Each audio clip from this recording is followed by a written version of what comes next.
증권거래소에서 다우 지수는 전장보다 1.65%, S&P 500 지수는 2.13%, 나스닥 지수는 2.61% 각각 오르며 장을 마쳤습니다. 최근 도널드 트럼프 미국 대통령이 촉발한 관세 전쟁 우려로 뉴욕 증시가 조정 국면에 접어들자 저가 매수세가 유입된 영향으로 분석됩니다.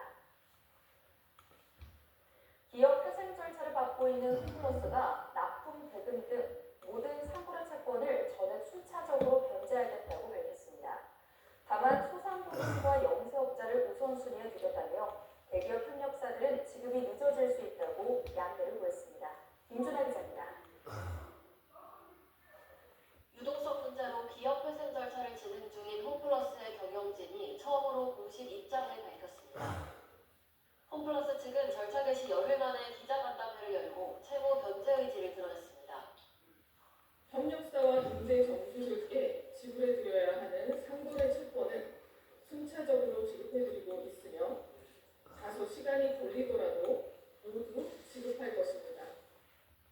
그러면서 불편을 겪고 있는 협력사와 입점주, 채권자 등에 사과하며 고개를 숙였습니다. 홈플러스가 13일 기준 상환 완료했다고 밝힌 금액은 3,400억 원으로 현금 유입이 계속 이루어짐에 따라 남은 상거래 채권 지급에도 문제가 없을 것이라고 설명했습니다. 아울러 거래 유지율이 95% 수준을 유지하고 있고 영업 실적에도 문제가 없다고 강조했습니다. 다만 자금 사정이 어려운 소상공인과 영세업자를 우선순위에 두려 한다며 대기업 협력사들의 경우 지급이 늦어질 수 있음을 양해해달라고 당부했습니다. 신용등급 하락을 알고도 채권을 발행해 손실을 초래했다는 논란에는 선을 그었습니다. 또 김병주 MBK 파트너스 회장의 사전 출연 요구와 관련해서 답변을 회피하는 모습을 보였습니다. 한편 홈플러스는 6월 3일까지 법원에 회생 계획안을 제출할 예정입니다. 홈플러스가 채무 전액 변제에 대한 자신감을 드러냈지만 사태가 빠르게 정상화될 수 있을지 지켜봐야 할 것으로 보입니다. 연합뉴스TV 김준호입니다.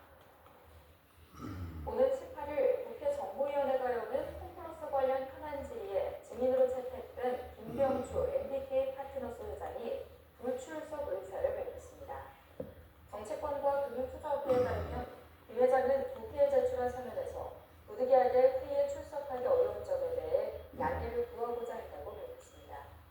김 회장은 또 MBK의 펀딩과 투자 과정에는 관여하지만 이미 투자가 완료된 개별 포트폴리오 회사의 경영에는 관여하지 않는다고 부연했습니다. 당초 여야 합의로 의결된 증인 명단에는 김 회장을 포함해 김관일 MBK 파트너스 부회장 겸 홈플러스 공동대표, 조주현 홈플러스 공동대표, 금정호 신영증권 사장, 강경호 홈플러스 입점협회 부회장 등 5명이 포함됐습니다. 금융감독원이 홈플러스 기업 회생과 관련해 증권사와 신용평가사 검사에 나섰습니다. 이번 검사가 궁극적으로 MBK 파트너스를 향할 수도 있다는 관측이 나옵니다. 윤현석 기자입니다. 금융감독원이 홈플러스 채권을 판매한 증권사와 신용평가사 두 곳에 대해 검사에 나섰습니다. 이들이